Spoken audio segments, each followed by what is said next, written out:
Welcome back to my channel. आज मैं आपके लिए इस ड्रामा के 9 पार्ट की एक्सप्लेनेशन लेकर आई हूँ। तो चलिए कहानी की शुरुआत करते हैं। कहानी में आगे हम देखते हैं कि रात को शिन और एलिस क्लैम पकाते हैं। एलिस को ज्यादा भूख लगने पर शिन उसे खाने के लिए भेज देता है। फिर एलिस पीने के लिए वाइन निकालती है। शिन कहता है कि तुमने तो दिन में कहा था कि तुम्हारे पास पीने के लिए कुछ नहीं है। एलिस कहती है कि वाइन तो डिनर के बाद पीने के लिए होती है। शिन बेवकूफों की तरह उसे देखता रहता है। फिर एलिस को ठंड लगने लगती है। उसे याद आता है कि सेक्रेटरी किम ने उसे शिन से मैचिंग कपड़े ले जाने को कहा था। उसने कहा था कि सेम कपड़े पहनकर आप कपल्स की तरह लगोगी।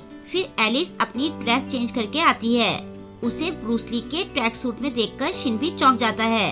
एलिस खुश होते हुए कहती है कि मुझ में ये कितना अच्छा लग रहा है ना, हम दोनों कपल जैसे लग रहे हैं। फिर एलिस उसे ड्रिंक करने के लिए पूछती है। थोड़ी देर बाद दोनों नशे में टल्ली होकर बैठे होते हैं। एलिस नशे में झूमते हुए कहती है कि मुझे यहाँ तुम्हारे साथ बहुत अच्छा लग रहा है। शिन कहता है कि अब हमें सो जाना चाहिए।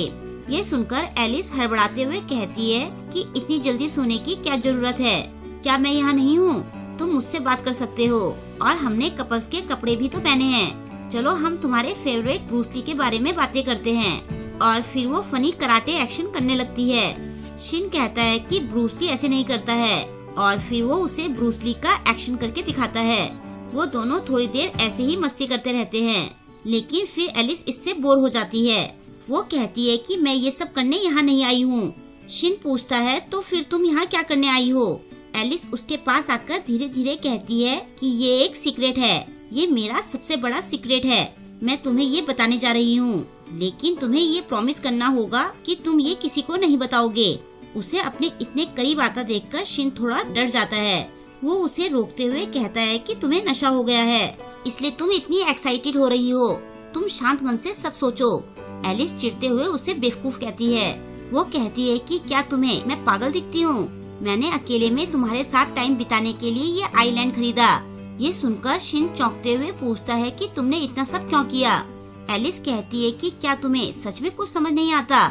मैंने ये सब किया क्योंकि मैं तुम्हें पसंद करती हूँ। तुमने मेरे हाथ में चिड़िया की पॉटी लगाई और मेरा पैर कुत्ते की पॉटी पर पड़वाया।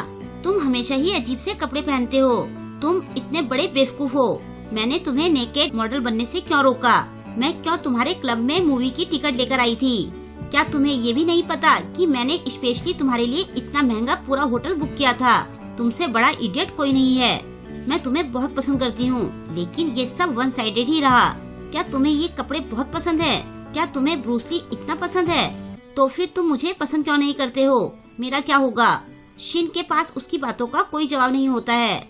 वो फिर पूछती है कि क्या तुम मुझे पसंद नहीं कर सकते हो? क्या तुम मुझे प्यार नहीं कर सकते हो? मैं तुम्हारे लिए ऐसे हजारों कपड़े खरीद सकती हूँ। मैं तुम्हारे ब्रूस ली से भी अच्छे एक्शन कर सकती हूँ। वो रोते हुए कहती है कि तुम मुझे पसंद क्यों नहीं करते हो? और ऐसा कहकर वो फिर से कराटे के एक्शन करने लगती है, लेकिन ज्यादा नशे में होने की वजह से वो लड़खड़ा जाती है। शिन उसे संभालता है। फिर वो वहीं रेत पर सो जाती है।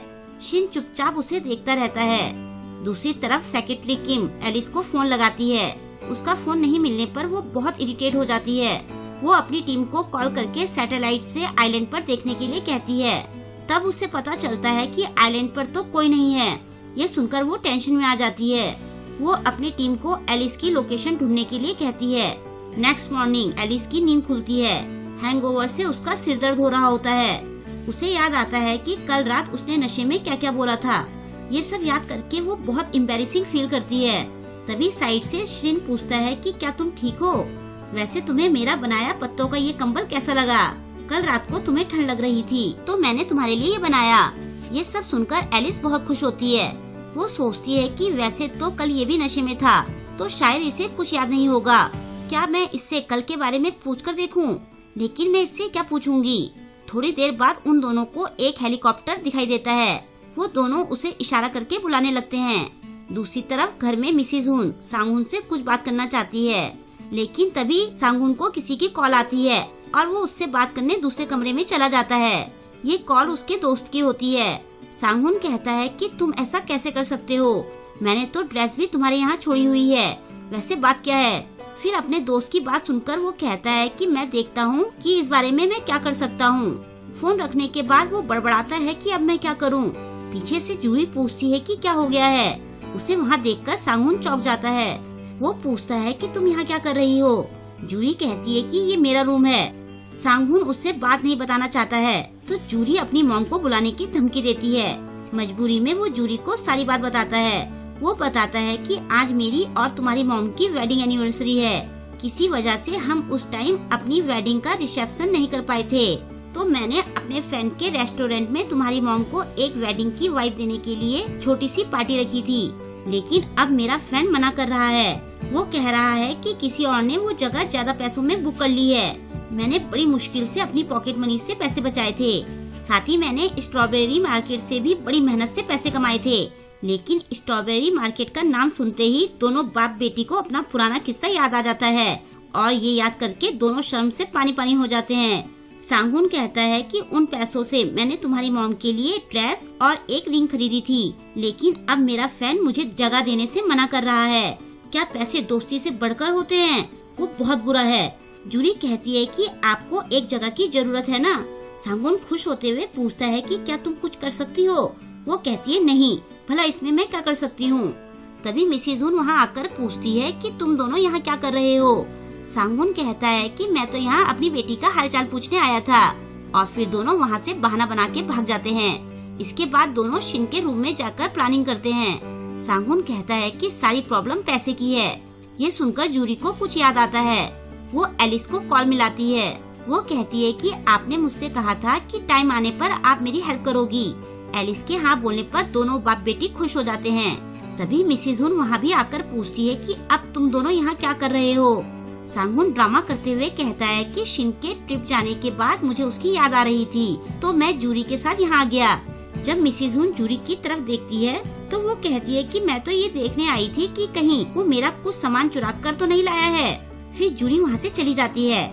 मिसेस हुन आज के बारे में बात करना चाहती है, तो सांगुन अपने फ्रेंड की मदद करने का बहाना बनाकर चला जाता है। मिसेस हुन को लगता है कि सांगुन को उनकी एनिवर्सरी याद नहीं है, तो वो सैड हो जाती है। इसके बाद जूरी और सांगुन सेक्रेटरी किम से मिलते हैं। वो उन्हें बताती है कि एलिस ने उसे हर कीमत पर उनकी हेल्प करने के लिए कहा है। जूरी कहती है कि हमें इस जगह की तरह ही कोई जगह चाहिए जहां हम अपना छोटा सा फंक्शन कर सकें। सांगुन को भी वो जगह बहुत पसंद आती है।